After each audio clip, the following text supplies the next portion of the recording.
자, 이번 시간은 외국인 등의 부동산 등 취득하고 부동산 전자계약 요 얘기를 가지고 보게 될 텐데요. 자, 일단은 각각 한 문제, 양은 작은데 사실은 외울 양의 문제 자체가 좀 길고 힘들게 구성이 되게 됩니다. 그래서 자, 일단은 외국인 등의 부동산 등 취득을 논하려면은 앞에 공부했던 주제가 먼저 세팅이 되셔야 돼. 자, 부동산의 매매 계약, 그다음에 공급 계약이라고 하는 것은 어떻다? 부동산 거래 신고의 대상이 되게 된다. 한편 허가구역이라고 하는 지역에서 토지를 취득하고자 하는 사람, 거래하고자 하는 사람, 매도인 매수인 둘이 가서 토지 거래 허가 받아야 된다. 이런 게 이제 기본이 되는 거예요. 그래서 앞에서 우리 부동산 거래 신고 관련해서 외국인이 부동산 거래 신고를 하는 경우가 있다. 그때 국적하고요, 매수 용도 등을 어떻다 표기를 해야 된다라고 되어 있었어요. 자, 그런데 지금 이제 따로 공부할 게 외국인 등이 부동산 등을 취득할 때 경우에 따라 신고해야 되는 경우 있고요. 또 허가를 받아야 되는 경우가 있습니다. 그래서 구조가 똑같아. 앞에 신고하고 허가 이렇게 갔듯이 여기서도 신고하고 허가 이런 구조로 가게 됩니다. 그래서 첫 번째 출제 포인트라고 하는 거. 자, 지금 이게 8년 동안 한 번 답을 뽑았었고 지문은 4번 뽑았던 주제가 될 텐데 일단 스토리 가보십시다. 외국인 등의 범주가 뭐냐라는 게 출제 포인트.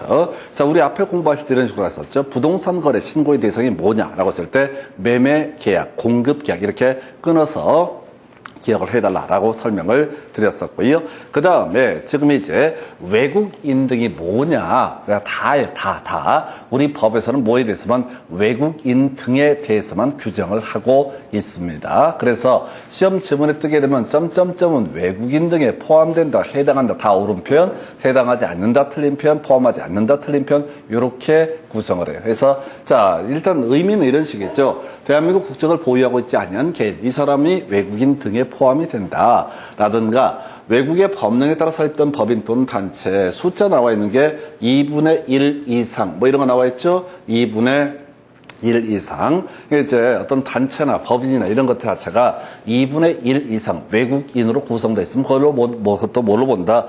외국인 등으로 보게 된다. 그러면 딱 2분의 1일 때는 그게 외국인 등이냐 아니냐라고 했을 때 그것도 어떻다? 외국인 등에 해당이 되게 된다. 이런 얘기예요. 그동안 나왔던 질문 중에 제일 가슴 점했던 게 딱 2분의 1일 때 이것도 2분의 1 이상에 해당이 되니까 이것도 어떻다? 외국인 등에 해당된다. 외국 정부나 또 국제기구 이런 것들도 어떻다? 외국인 등에 해당이 된다. 다 빼버리고 무조건 시험에는 뭐만 나온다? 외국인 등만 나온다. 이렇게만 내도 다 틀려요. 너무 길고 보고 이걸 외우려고 하니까 그래. 그래서 자, 굳이 어렵게 하면 딱 2분의 1 도 어떻다? 외국인 등에 해당이 된다. 이건 바로 쳐버리십시다. 자, 여러분 교재 158페이지 1번 지문 끝머리 보니까 외국인 등에 해당된다라고 나와 있죠? 외국인 등에 해당한다. 오른편 2번 외국인에 해당한다. 오른편 3번 외국인 등에 해당하지 아니한다. 틀린 표현 4번 외국인 등에 해당하지 아니한다. 틀린 표현이 나왔죠? 그러니까 출제위원들이 막 고민해가면서 이렇게 함정을 파고 하지 않는다고. 그냥 아무거나 던져놓고 나서 외국인 등에 해당한다. 오른편 외국인 등에 해당하지 아니한다. 틀린 편. 이렇게 그냥 구성을 해버리는 거예요. 그래서 이렇게만 내도 아무 상관이 없어. 왜? 수험생들 이런 걸 분석을 안 하고 그냥 주구장창 이걸 계속 쳐 읽으면서 그냥 언젠가는 외워지겠지라는 식으로 공부를 하시거든. 그래서 앞에서 우리 부동산 거래 신고 대상 겁나 복잡해. 그래서 매매계약, 공급계약은 어떻다? 부동산 거래 신고 대상이다. 이렇게 무식하게 외우듯이 외국인 등에 해당한다. 그래도 어떻다고요? 다 옳은 표현. 자, 이게 양 때문에 그래. 양 때문에 이렇게만 문제를 내더라도 수험생들이 이 수많은 내용을 다 외우려고 용을 쓰다 보니까 이게 놓쳐버리는 거야. 그래서 실질적으로 제 개인적인 생각으로는 제가 시킨 대로 말만 잘 들으면은 그러니까 이걸 뒤만 보는 훈련하시고 자, 루틴들을 이제 아예 외우고 들어가면 아주 간단해지는 문제인데 그걸 그냥 그렇게 안 해. 해보면 막 주구장창 외우려고 그래요. 그러니까 놀고들 있는 거지. 그래서 하여튼 외국인 등의 범주 쉬운 거 쉽게 가셔야 돼. 안 그래도 힘들어 죽겠어. 할 게 얼마나 많은데. 그래서 두 번째 이슈 부동산 등 취득 신고라는 주제를 보도록 하겠습니다.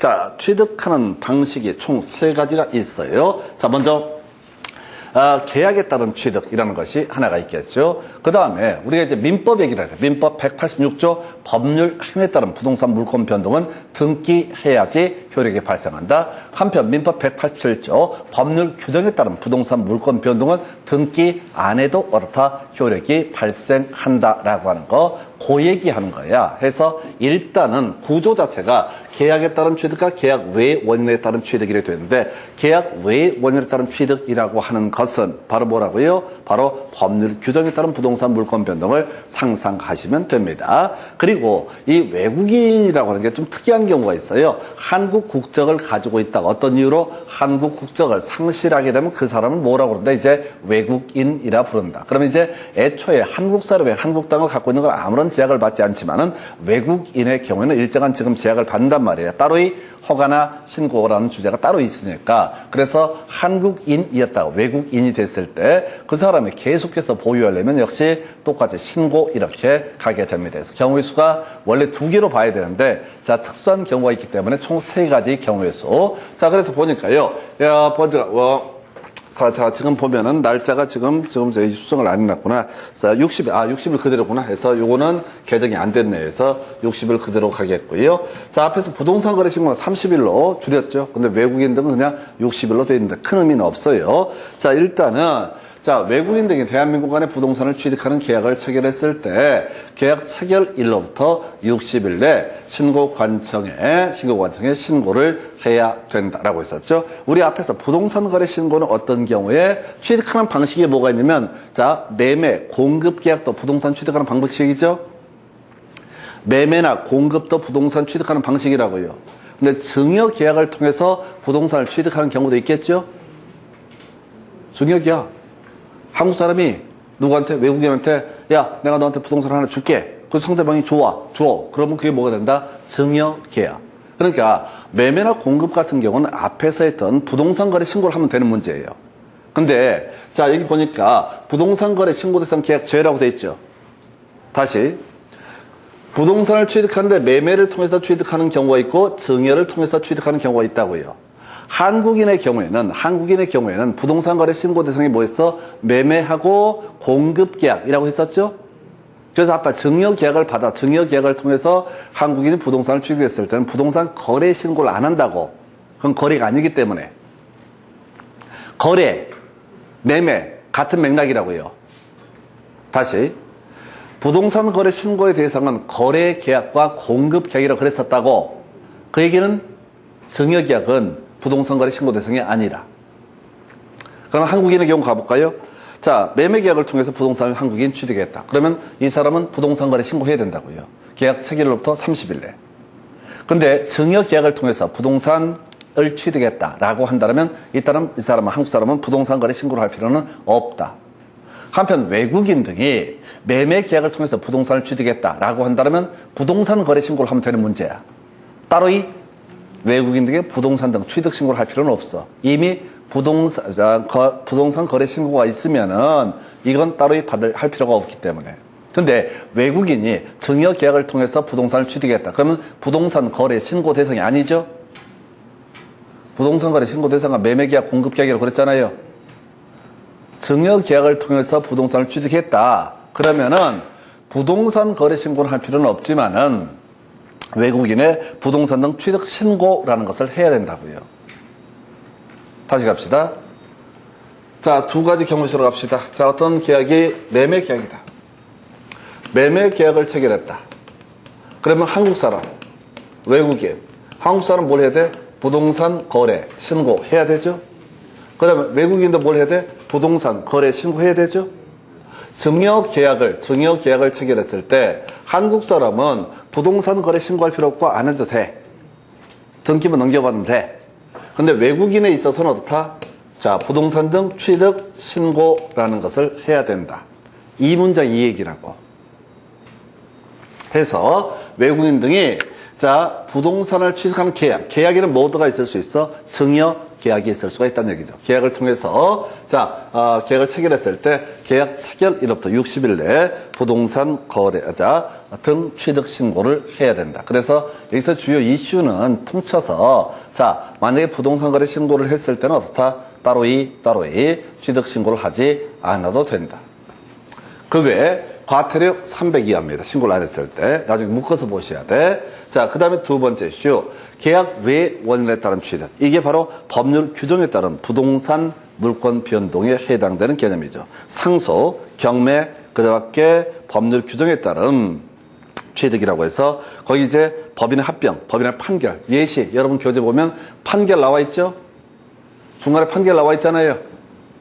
판결. 그 다음에 법인 합병. 우리 등기법 할 때 항상 설명드리잖아.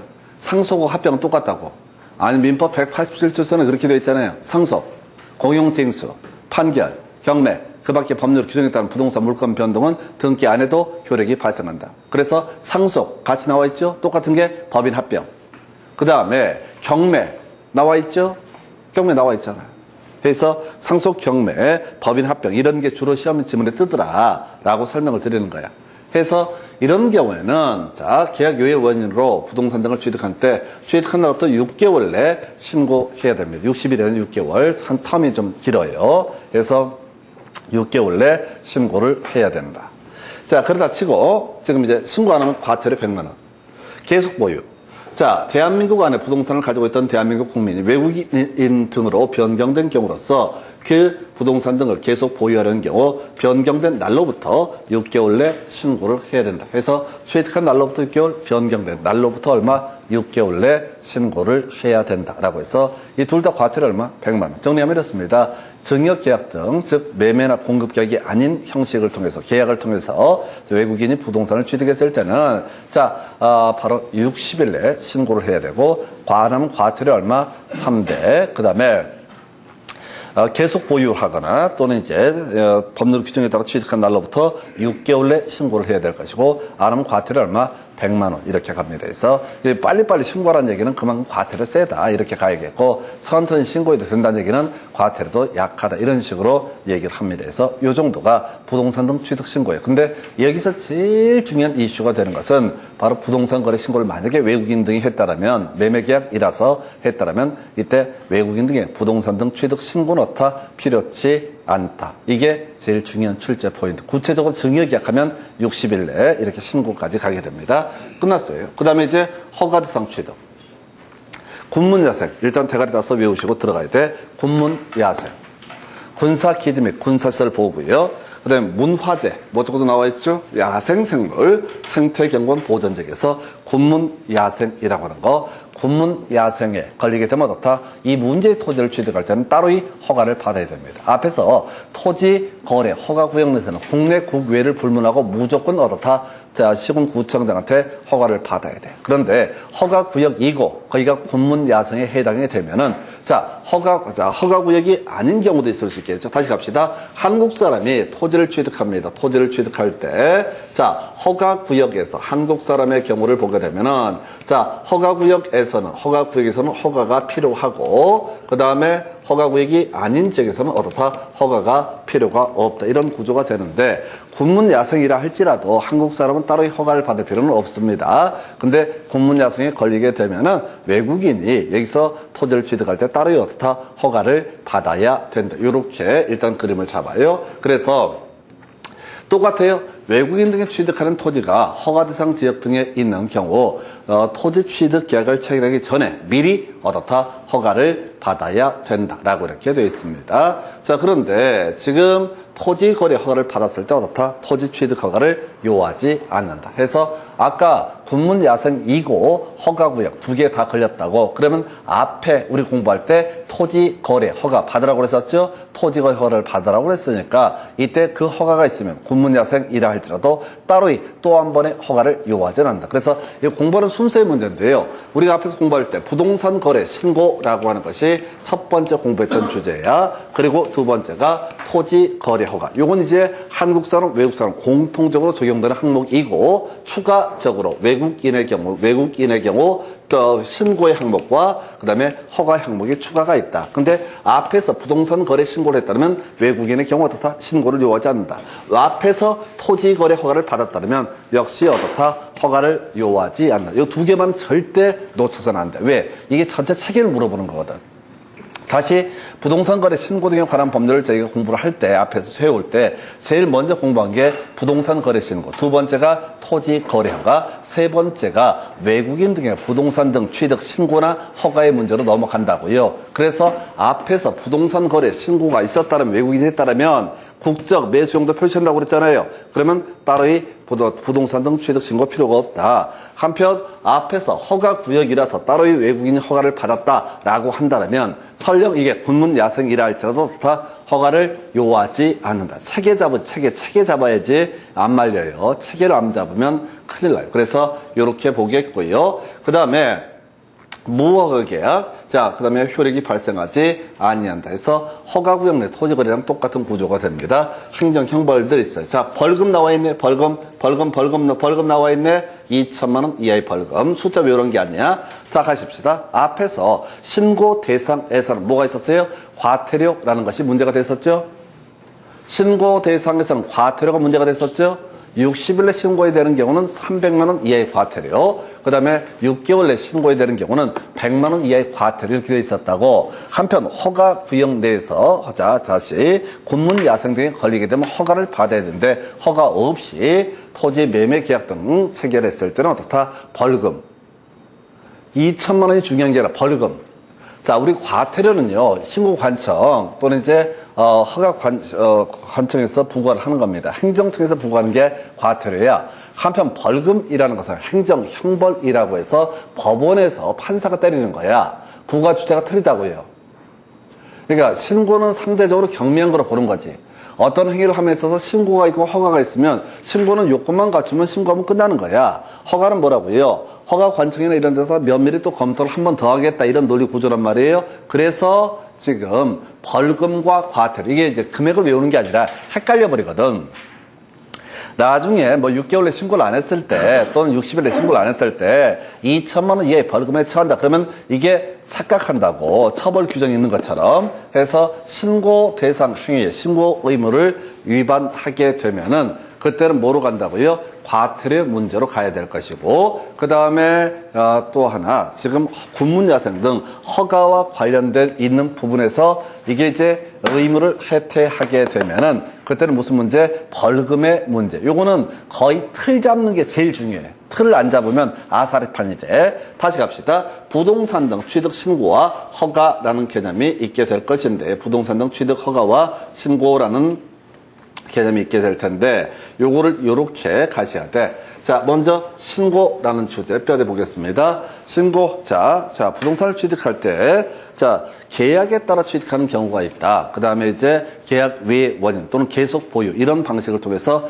외국인은 부동산을 보유할 수가 있게 될 텐데, 계약에 따른 취득에 있어서는 60일, 요건 법이 개정 안 됐어요. 해서 앞에서 자, 부동산 거래 신고는 30일 이렇게 줄여졌는데 이건 60일로 돼 있고, 그래서 제일 중요한 포인트, 부동산 거래 신고가 있으면 어떻다? 일단 따로 이 부동산 등 취득 신고하지 않아도 된다. 이렇게 봐야겠고요. 이 내용을 구체적으로 보면은, 자, 60일 내 신고해야 되는 게 계약 외, 자, 다시 계약, 증여 계약 등에 따른 취득 이렇게 해석을 하겠고, 계약 외 원인에 따른 취득이라든가 계속 보유라고 하는 것은 6개월 내, 자, 취득한 날 또는 변경된 날로부터 6개월 내. 그래서 이때는 과태료 모두 얼마? 100만 원 이하라고 이렇게 되어 있고요. 그 다음에 군문야생 등 관련해서 허가와 관련한 부분이 나오게 되죠. 그런데 토지거래 허가를 받았다라고 한다면 이때는 토지 취득 허가는 따로 요하지 아니한다라는 주제. 그리고 전체 그림상 허가 규정을 위반하게 되면 벌금이라고 하는 것이 문제가 되고, 앞에서 신고 대상 행위에 대한 위반이 있게 되면 어떻다?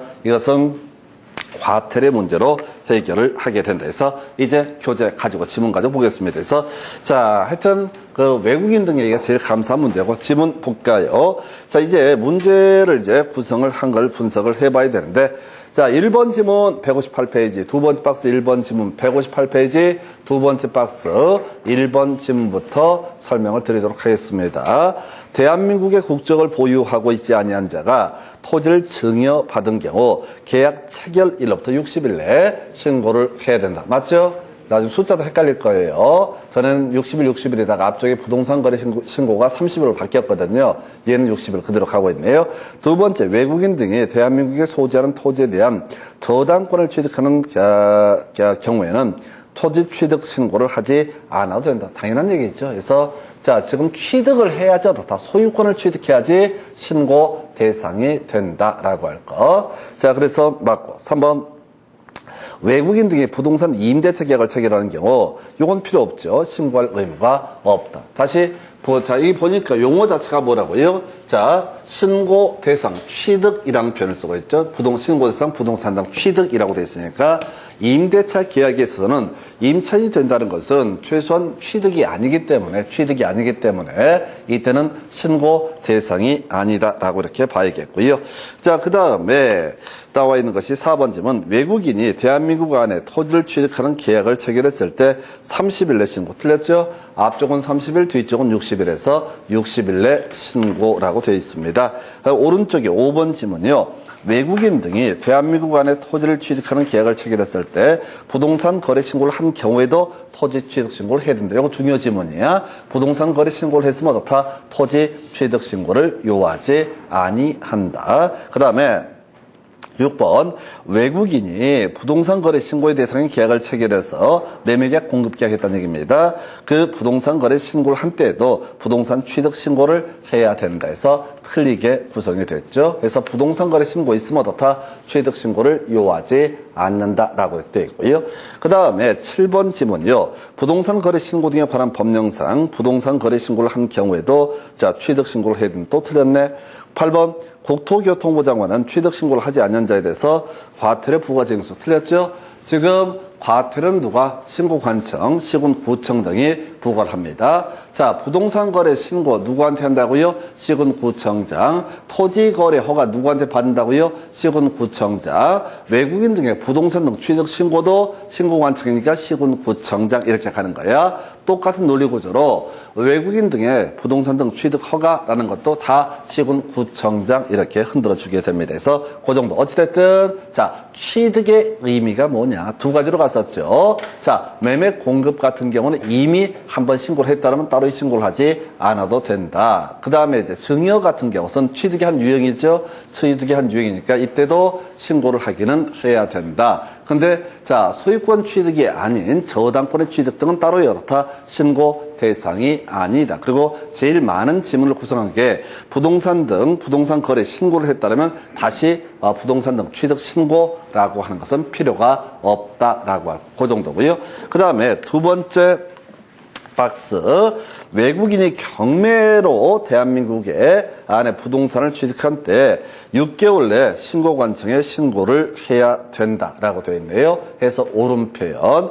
2번 외국인이 경매 대회로 대한민국 안에 토지를 취득한 때 토지를 취득한 날로부터 6개월 내 시군구청장에 신고해서 옳은 표현에서 약간 응용 들어간 거야. 신고관청이라는 표현 대신에 시군구청장. 자, 같은 말이다 이런 얘기죠.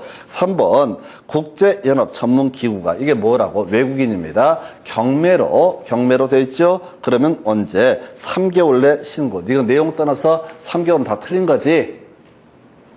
60일 내 신고 이거는 6개월 내 신고인데 3개월은 있을 수가 없다고요. 국제연합 전문기구라고 하는 게 뭐냐면 외국인 등이 한 예시라고. 그럼 뒤에 보면 눈치를 딱 채는 거죠, 사실은. 그 다음에 4번 외국인 등이 법원의 확정 판결로 대한민국 안에 부동산을 취득했을 때 신고하지 않아도 된다. 틀렸다고. 자, 법률 규정에 따라서 부동산을 취득하는 경우가 있다고요. 그 유형에는 모두 들어간다. 법원의 확정 판결이라는 것도 포함이 된다라고 이렇게 돼 있어요. 그 정도고요. 그 다음 넘어가서 자, 그 계약을 제외한 나머지 취득은 다 6개월 내 신고 이렇게 가는. 취득한 날부터 얼마? 6개월 내. 법원의 판결, 상소, 경매 쫓아가지 말고 계약 외 원인이 되면 어떻다? 이때는 6개월 내 신고. 그 다음 페이지 넘어가서 5번 지문이요.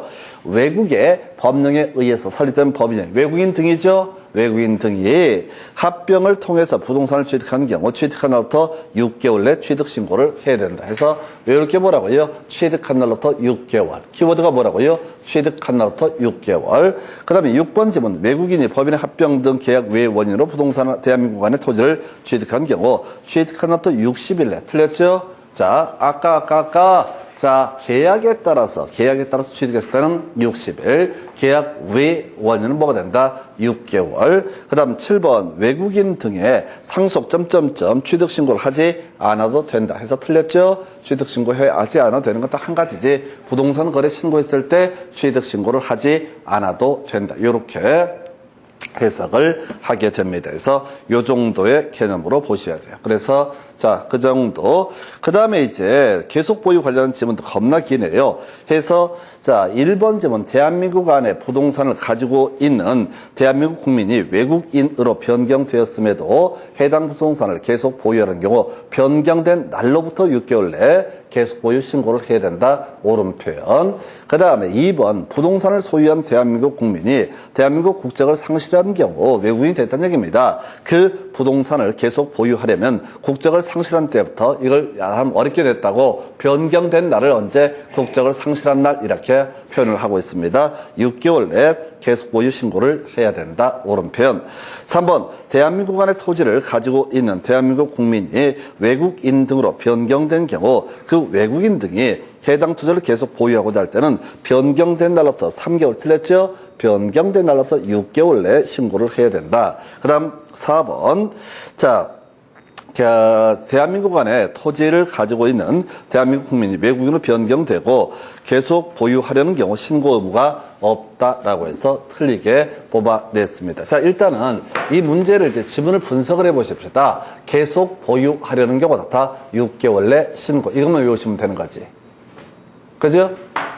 그 다음에, 그러니까 이 뒤쪽만 보는 거예요. 1번 지문 다시 볼까요? 거기 계속 보유. 자, 6개월 내 신고해야 된다. 6개월 내 계속 보유 신고해야 된다. 1번 나와 있죠?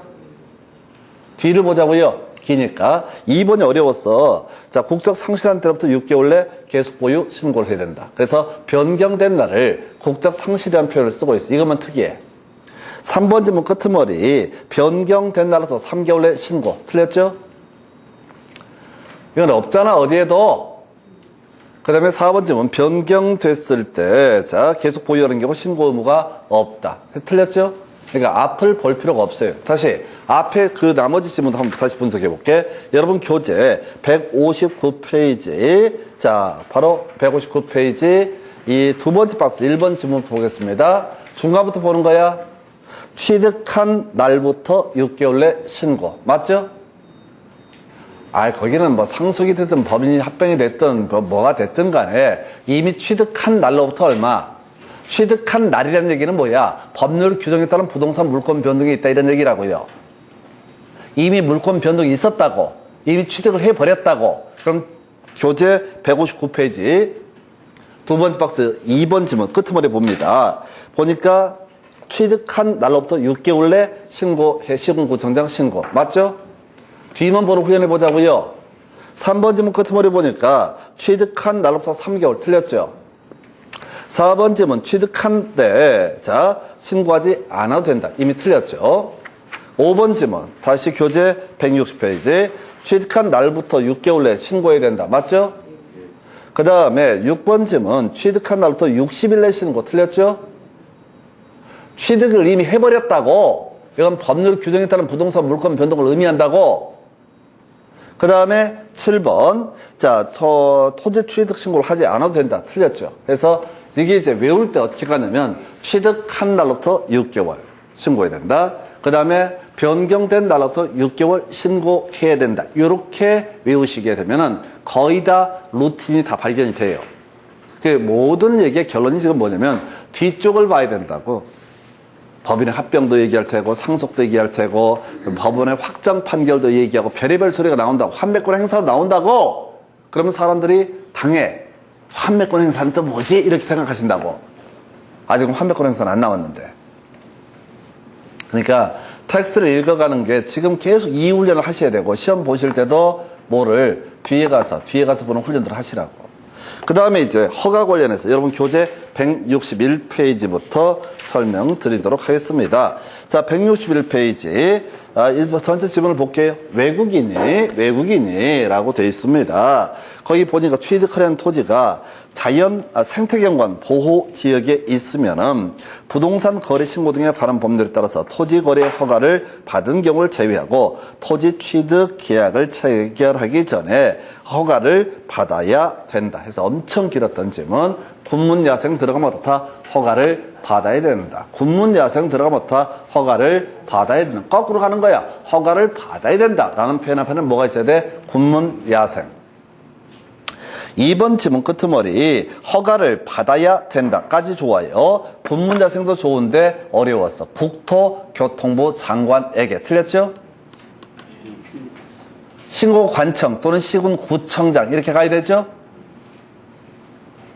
그 다음에 3번 질문 뒤에 자 이건 이제 효력이 발생하지 않는다. 옳게 구성했는데 읽어보겠습니다. 국제연합 산하기구가 허가 없이 자연환경보전법상 생태경관보전지역의 토지를 취득하려는 계약을 체결한 경우 이미 체결하면 그 효력이 발생하지 아니한다. 무허가 계약은 어떻다? 효력이 발생하지 아니한다. 4번 자 외국인 등의 토지 거래 허가 신청서를 받은 신고관청은 자 30일 내 허가 또는 불허가 처분을 해야 된다. 해서 자 요거는 이제 내용 여러분 교재 한번 볼까요? 보니까 허가 신청서를 받은 날 15일 내 허가 또는 불허가 처분 나와 있어요. 여러분 교재 본문 160페이지 허가 기한 160페이지에 허가 기한 15일 나와 있죠? 고칠 거 없어요? 답 안 돼?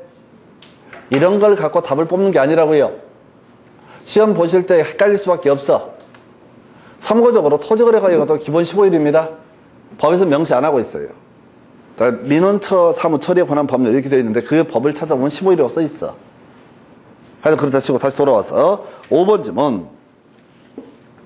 부동산 거래 신고 등에 관한 법률에 따라서 토지거래 계약에 관한 허가를 받은 경우 신고해야 된다. 필요 없죠? 허가를 요구하지 않는다. 이런 게 어렵다니까. 앞에서 부동산 거래 신고했었으면 어떻다? 신고하지 않아도 된다.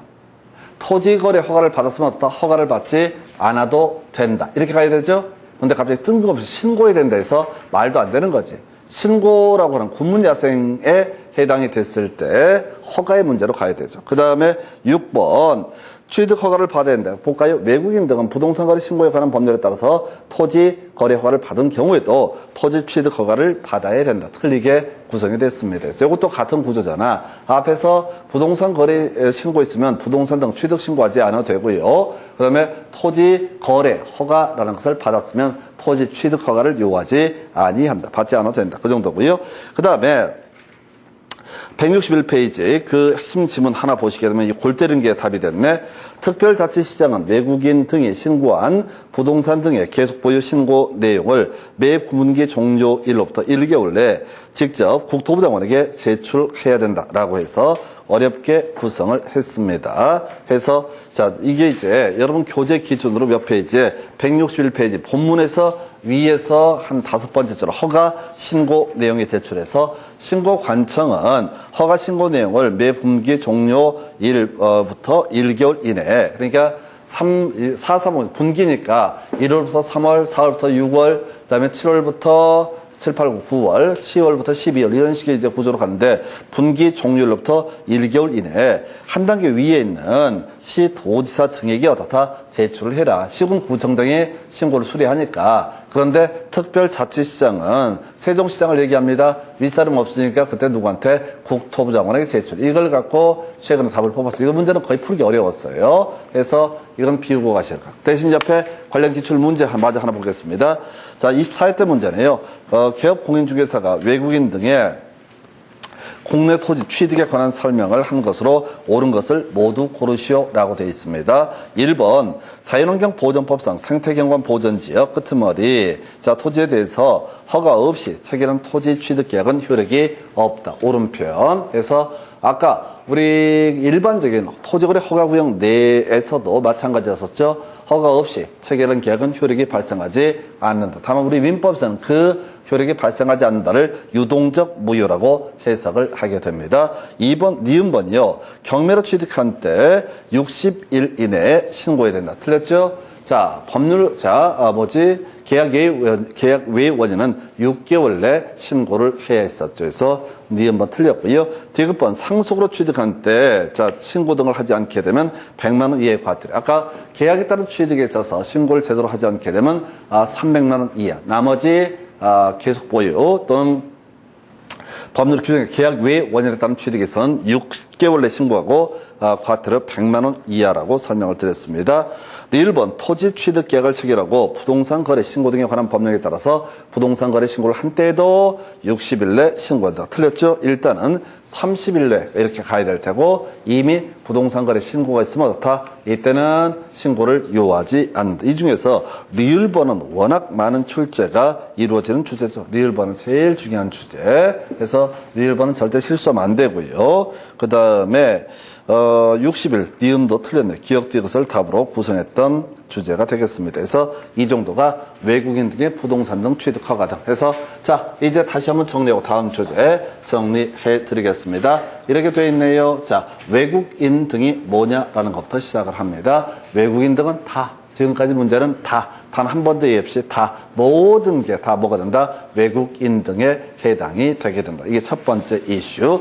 신고 대상 묶어서 가셔야 돼. 계약은 60일, 체결은 60일. 자, 그다음에 취득한 날 또는 계속 보유한 날부터 6개월 내 신고, 계약에 따른 취득 60일 내 신고 등을 하지 않거나 등등등 했을 때는 과태료 300, 계속 보유라든가 또는 계약 외 원인에 따른 취득에서 6개월 내 신고를 하지 않게 되면 이때는 100만 원 이하의 과태료. 그리고 주의하실 게 제일 많이 이슈가 되는 게 부동산 거래 신고 대상 계약에 있어서는 따로이 부동산 등 취득 신고라는 것을 하지 않아도 된다. 이렇게 보셨고요. 그 다음에 이제 검토하게 될 것이 군문 야생 등에 걸리게 되면은 미리 어떻다 허가를 받아야 되고 미리 허가를 받지 않냐고 토지 거래 계약을 체결했을 때 그거 효력이 발생하지 않는다. 이렇게 해석을 하게 됩니다. 그리고 이건 아직은 쟁점 안 됐지만 바로 벌금이라고 하는 그 전 시험 문제에서 구성이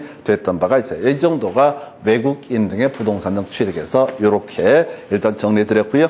자, 마지막 주제가 부동산 전자계약이라는 개념을 설명을 드리도록 하겠습니다. 이 부동산 전자계약이라고 하는 거, 자, 매년 작년부터 이제 새롭게 시험 범위에 포함이 된 영역이에요. 그래서 이 부분은 법도 없고요. 법도 없고 아주 골치가 아픈데 작년에 지금 제가 교재 편집해 놓은 게 딱 이만큼인데 이 중에서 다 나와요. 놀랍게도 다 나와. 그래서 자, 이거는 되게 간단한 주제예요. 그래서 이 부동산 거래 전자계약이라고 하는 것은 자, 결국은 다른 법, 주택임대차보호법이니 뭐니 이런 것들과 연관 관계를 알아야지 자, 쟁점이 됩니다. 해서 자, 일단은 우리 법에서는 부동산 거래 신고 등에 관한 법률에서는 국토교통부 장관이 아까 검증체계 구축 이런 게 하나가 있었고요. 그 다음에 또 하나 정보체계 구축이라고 해서 자, 이게 시스템을 만들게 되어 있어요. 그래서 이 내용을 정리하면 이렇습니다.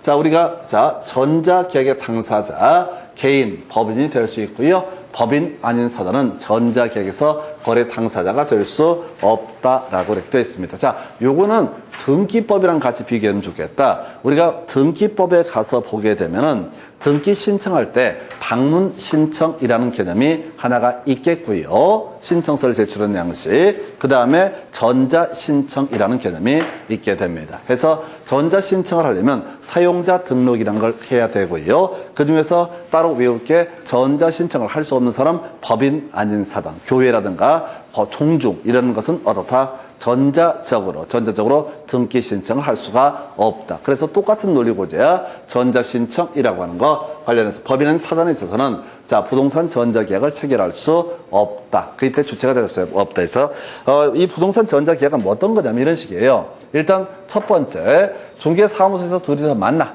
거래 당사자와 개공이 만나 계약서에다 종이에다 사인하고 이렇게 하는 것이 아니라 핸드폰 인증 등을 통해서 어떻게 한다고요? 그 사인 등을 대체하는 그런 개념이 하나가 있겠고, 그러면 핸드폰 인증 등을 통해서 대체할 수 있다는 얘기인즉슨 굳이 원격으로 멀리 떨어져 있다 할지라도 어떻게 할 수 있다? 바로 개공하고 서로 핸드폰 주고받으면서 서로 번호 띄우고 이런 식으로 전자적으로 거래계약을 체결하는 거. 이게 이제 부동산 전자계약의 의미가 됩니다. 근데 이제 법인 아닌 사단은 좀 애매하거든. 핸드폰 가입할 수 있으려나 법인 아닌 사단이 그럼 불가능할 거예요. 아마 그래서 그런지 어쩐지 모르겠는데 하여튼 요건 등기랑 바로 연계가 되거든.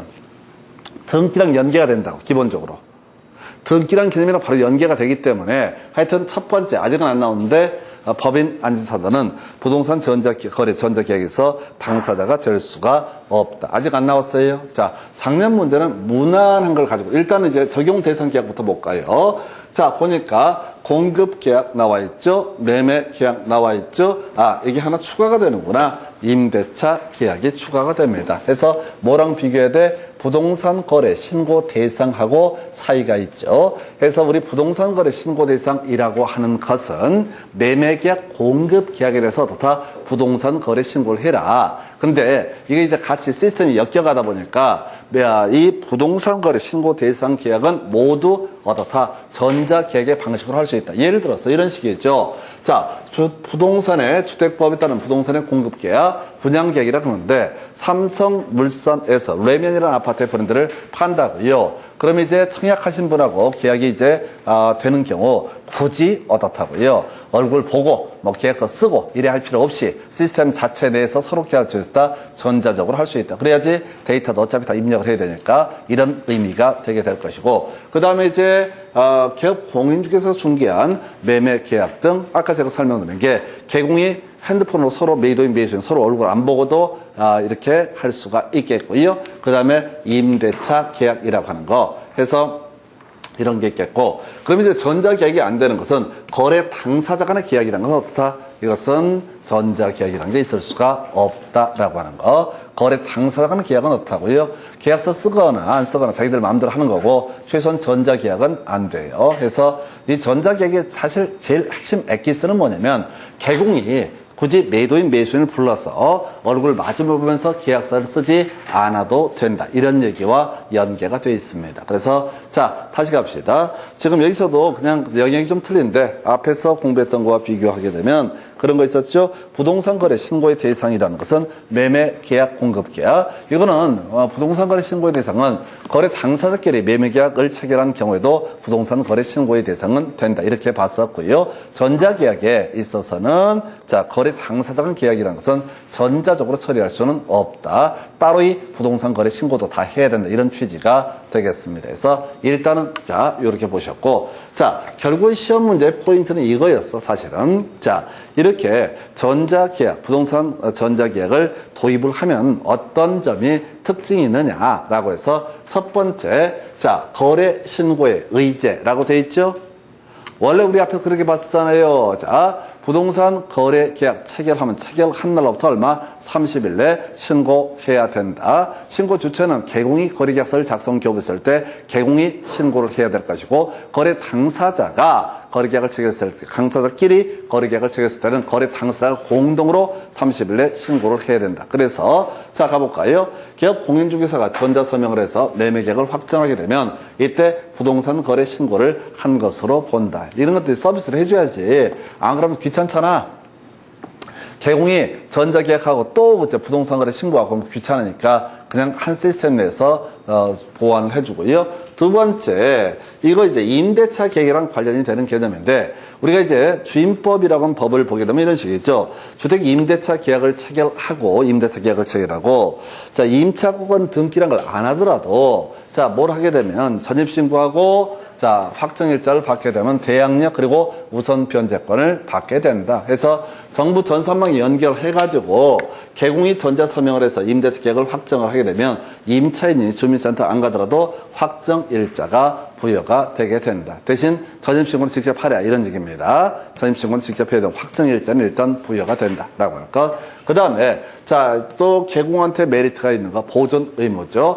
우리 앞에서 공부하실 때 전속 중개계약 몇 년? 3년 동안 보존해야 되고요. 확인 설명서 몇 년? 3년 동안 보존해야 되고 거래 계약서 몇 년 동안? 5년 동안 보존해야 되는데 이렇게 부동산 전자계약을 통해서 이렇게 거래신고 의제가 됐었고요. 또 하나 이슈가 뭐라고요? 공인전자문서 서버, 정부가 운영하는 서버에 이게 보관이 되게 되면 어떻다? 보존 의무가 없다라고 이렇게 갑니다. 그래서 보존 의무가 없다라고 하는 거 요렇게 가는 거예요. 그래서 작년 문제에서는 포인트를 약간 문제가 난이도는 있었어요. 딱 안 떨어졌는데 결국은 요 세 개 얘기를 가지고 출제가 이루어졌습니다. 그래서 바로 지문 가지고 볼까요? 해서 여러분 교재 보니까 이렇게 되어 있습니다. 163페이지 지문 1번 개업 공인중개사가 부동산 거래계약 시스템을 통해서 부동산 거래계약을 체결했을 때 부동산 거래계약이 체결된 때 부동산 거래계약 신고서를 제출한 것으로 본다. 해서 요걸 답을 뽑았지. 생각해보면 제일 좋은 문제가 이 문제야. 왜? 지금 우리가 공부하는 게 부동산 거래 신고 등에 관한 법률이고 부동산 거래 신고 등에 관한 법률에 따르면 계약 체결 일로부터 30일 내에 부동산 거래 신고를 해야 된다. 이렇게 되어 있었잖아요. 이 법이 제일 큰 이슈는 그거였단 말이야. 근데 전자계약을 체결하면 어떻다? 바로 부동산 거래 신고를 한 것으로 본다. 당연히 가장 처음 냈으니까 기초 중에 기초가 되는 문제를 출제를 한 겁니다. 2번요. 부동산 거래 계약의 신고를 하는 경우 전자 인증의 방법으로 신분을 증명할 수 있다라고 해서 일단 모르겠고 자, 그다음에 3번 질문. 정보 처리 시스템을 통해서 주택 임대차 계약을 체결하더라도 그 주택의 임차인은 정보 처리 시스템을 통해서 전자계약 증서에 확정일자 부여 신청을 할 수 있다. 아니고 바로 확정일자가 있는 것으로 본다라고 했었죠. 따로 안 해도 확정일자가 있는 것으로 본다라고 했었죠. 그래서 틀렸고요. 4번 거래계약서의 작성 시 확인 설명사항이 전자문서 및 전자거래기본법에 따른 공인전자문서 시스템에 보관된 경우 이때는 보존할 의무가 없죠. 확인 설명서, 거래계약서 보존할 의무가 없다라고 되어 있어요. 그래서 이게 이제 결국은 지금 내용 중에서 이미 정리드렸잖아요. 그래서 부동산 거래 신고 있는 것으로 본다. 두 번째, 확정일자 있는 것으로 본다. 세 번째, 보존 의무가 없다 해서 답은 너무나 당연하게 1번 가지고 구성했어요. 나머지가 왜 틀렸는지 왜 맞는지 알 것도 없어. 그래서 이 문제에서는 굳이 해석하면은 확정일자라고 하는 거, 그 다음에 4번 지문인가요? 보존 의무. 그래서 결국은 이 세 가지 얘기도 다 전개가 되는 거야.